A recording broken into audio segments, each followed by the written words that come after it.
Welcome. In this session in linear data analysis, we'll explore the use of dimensionality reduction by principal components analysis to one of our favorite data sets. We'll explore Fisher's iris data. These were collected in 1935 and 1936 in a botanical study on the Gaspé Peninsula in Canada. And there were 150 samples of iris flowers in this. For each flower, 4 measurements were taken, 2 measurements of the petals and 2 measurements of the sepals. We'll use 2 labels for this. We'll label the beachhead iris as being in one category and the other species gathered together in the second category. When we plot Fisher's iris data, it's a 4-dimensional data set, and a typical way to present this is by presenting petal data and sepal data independently. Here we're looking at the petal data, and this is the petal length, and this is the petal width, and we've colored our category 1 in cyan and our category 2 in red. And we can see that there's a difference, but there's not an enormous difference in these labels that we've applied.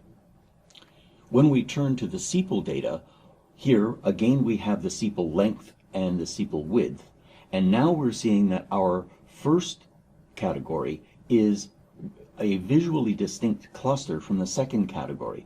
We also see that there's a linear correlation of the data, and it's along a tilted axis that has an intercept term. Now, let's try using PCA to reduce the dimensionality of this data.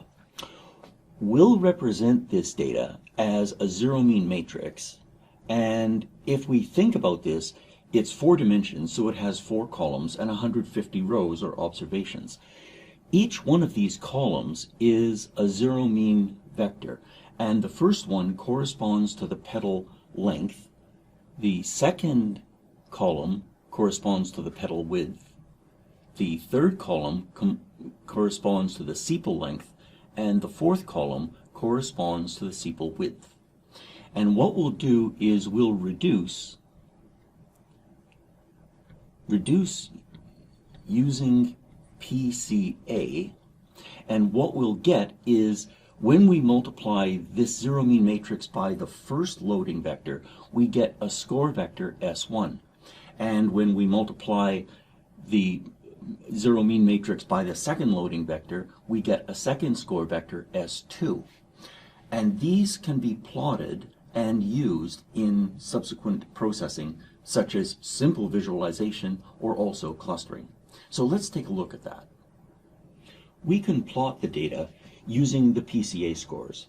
The horizontal axis is our score 1, and the vertical axis is our score 2. We see immediately that the major correlation is now flat, and that's exactly what PCA is supposed to do. PCA is supposed to find the axis in this multidimensional space of the major correlation and reduce that to the horizontal axis.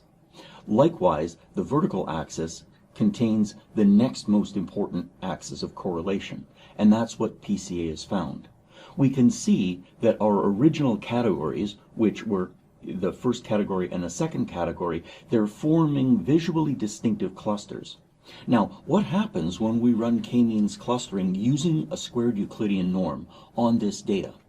Well, what we find is that it's doing a pretty good job, but there's something about k-means and the squared norm that in combination are not producing the clustering that a human might provide.